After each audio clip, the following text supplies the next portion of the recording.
सोर मा जाखो बोखावो ओमफ्राय ओरै दोनो ओमफ्राय वेलकाम टु बेक माय चेनेल जों दायो माइ गायनो थांनो नागिरदों।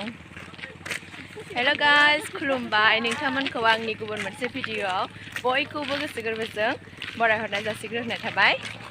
दिनै आङो माइ गायनो थांनो नागिरदों। दिनै जों सानथाम जासिगोन ओमफ्राय माइ गायनाय भिडिअ'खौ लाबोथाराखै नालाय आङो मालायफोरा होखांजोब्बाय ओंखायनो आंबो माइ गाबनायसो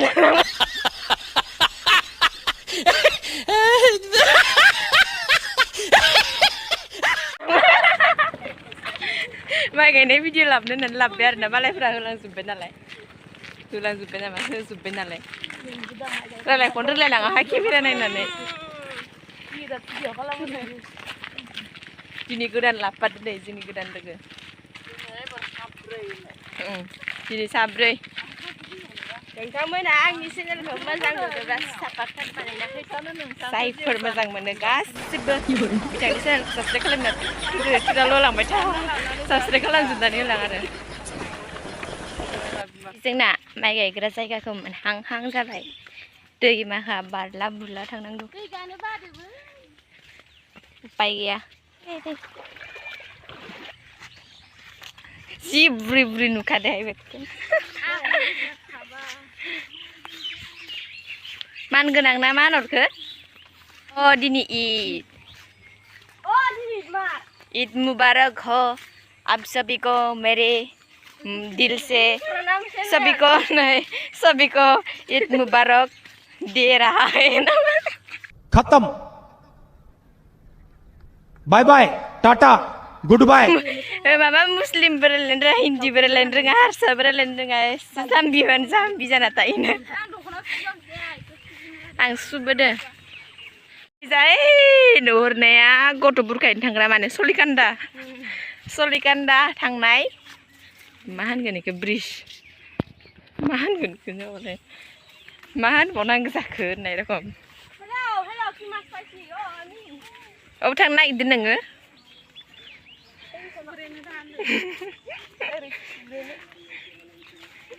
देन्जार मावथिखा आसोल माखा नांगौबा सोरनोबा होनना लाहर मेखिजा नै जारौ माखा मारै मोनगोन माइ गायनानै नोङो गोदान फैनाय नानि फिसा होना होदो मोजां मोनगोन मालाय कमेडि बानायलायोनो एक्ट्रिस फिसासो सापर्ट बानायनानै हो एक्ट्रिसनो जों आरो सिनायामोन जों आरो नोंनि चेनेलखौ सिनायाबो नुवाबो नों फैफेराबो नालाय सिनायलायलाङाना बिथाङा बे एक्ट्रिस दावगाखां फिल्म प्रडाक्शननि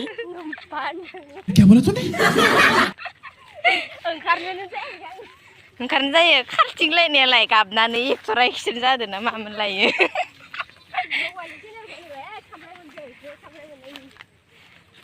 जालाय दिनै मेंनाया नैयाव गायगोन जोङो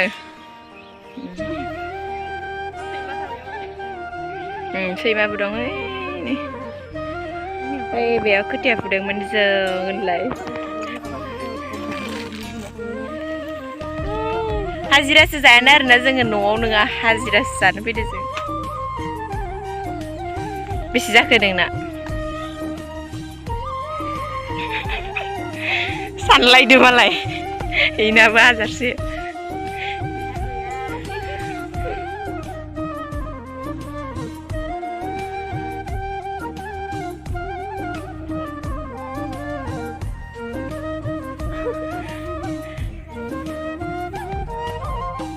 नों जानजिखानो लाबोयाखै खालि दा गुलांबाय थायो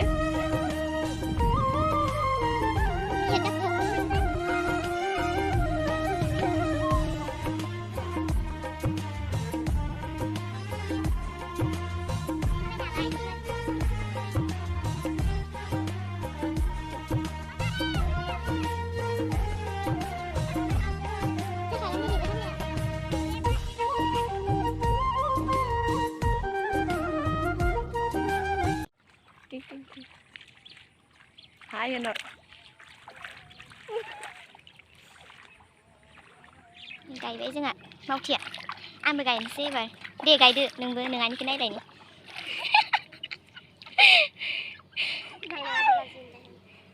दे सोर मा गायनो बोखावो ओमफ्राय ओरै दोनो ओमफ्राय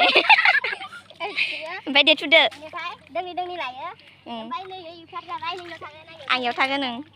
ओमफ्राय ओरै थुनो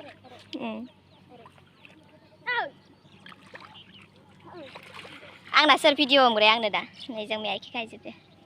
बेखौनो खोन्थाबाय थाबाय आरो जों मैया गायजोबदो होननानै लासिं सिंनो सासेया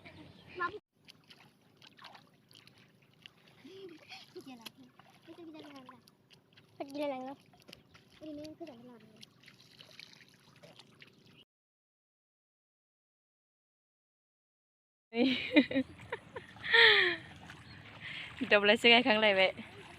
अखा जोब्बाय मबाइलखौ आं मायाव लागोन मबाइल लाफ्लांनानै ओंखायनो मबाइलखौनो लाबाखैमोन आं ब्लग बानायनोनो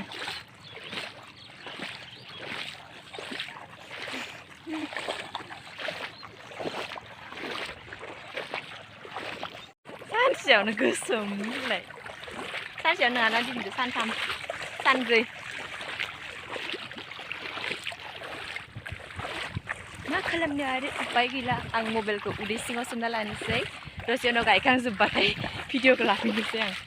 बया जाजानो गिसिगारोना ओरैनो बागोमाथार मबाइलफोरा उदै सिङाव साहा लोंनो फैबाय नै जों लोगोफोर साहा सनालिका आबै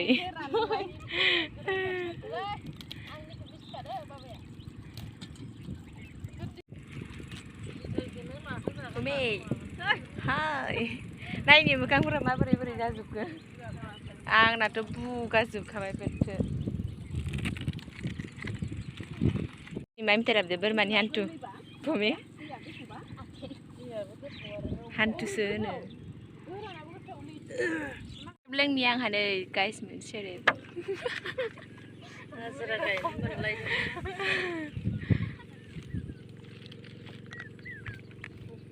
मोनाम फैजोब्बाय इसोरनि एसेना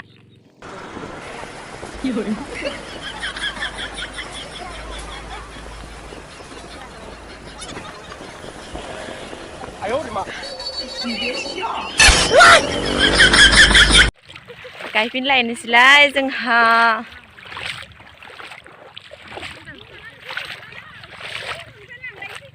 खुरमफ्राय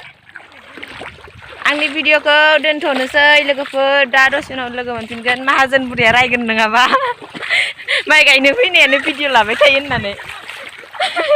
अ माहाजोन दंखायो नै बोरैबा रायगार गारबा नांलाहाय इखौ भिडिअ लाबाय थायो माइ गायनायानो होनलायबा जारला जागोन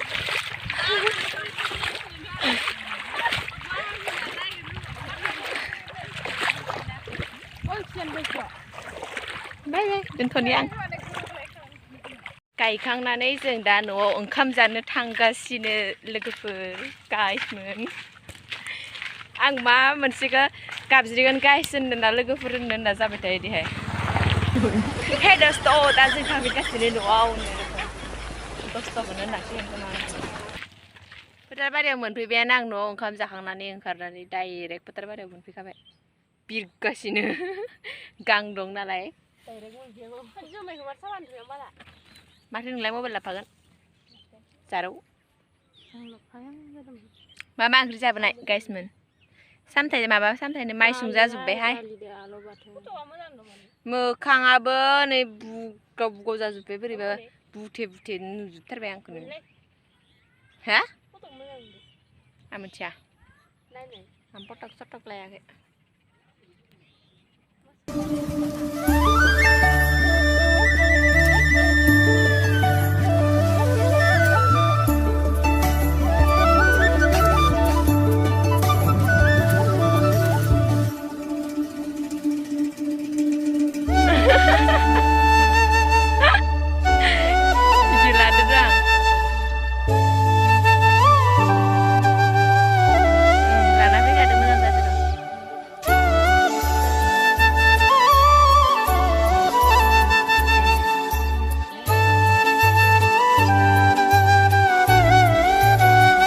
जोंहा माबा बुस्थु नुदों ओ भाई ये क्या है हेलिकप्टार जिबनाव दिनैसो फार्स्ट टाइम जन्मनिफ्राय नै जाला जायो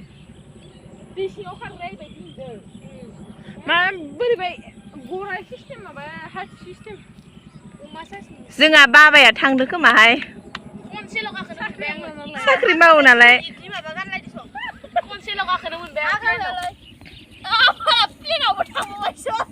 सोरो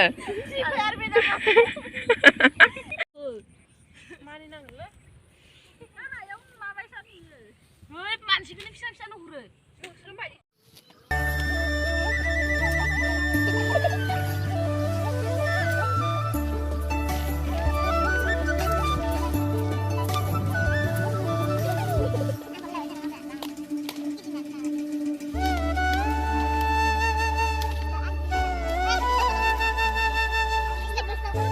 गायलायनोसै एबार गायलाय फुलाय गायदो गायग्रोलायनोसै बेखौ होनोब्रा माइ गायनाय खोथिया गायनाय होनगोन होनबा माइ गायनाय होनाबा खोथिया गायनाय होनगोन अ खोथिया फुनाय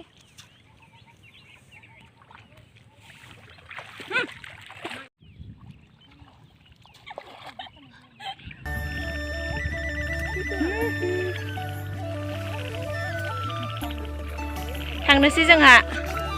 फैदो लोगोफोर ओइ फैदो माहाजोना लिंहरबाय मोनाबाय रुको जरा सबर करो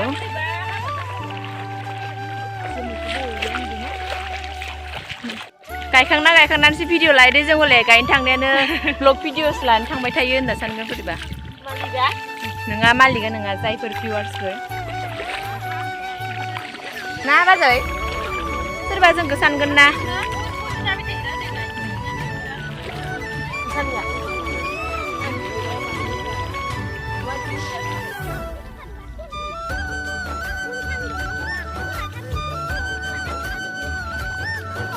इभिनिं गाइस मोनाबिलिनि गासिबनिसिमबो गोजोन हामलायनाय बावहरनाय थाबाय दायो जोङो माइ गायखांनानै न'आव फैबाय सानाबो मोनाबाय 6 बेस जाखो 6:30 जाखो 32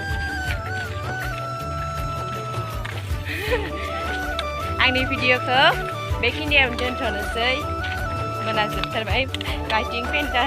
मा होनगोन सिंस्रि जाजोब्बाय न'आव थांनानै दुगैहैनोसै थांदो लोगोफोर बाय बाय गाइस आंनि भिडिअखौ बेखिनियावनो दोनथ'नोसै जाय जाय बिथांमोना दासिमबो आंनि चेनेलखौ साबस्क्राइब खालामाखै अननानै बिथांमोना आंनि चेनेलखौ साबस्क्राइब खालामनानै होलां बाय बाय थेंक इउ सो माच गाइस आंनि भिडिअखौ जोबजासिम नायनायनि थाखाय लाभ इउ अल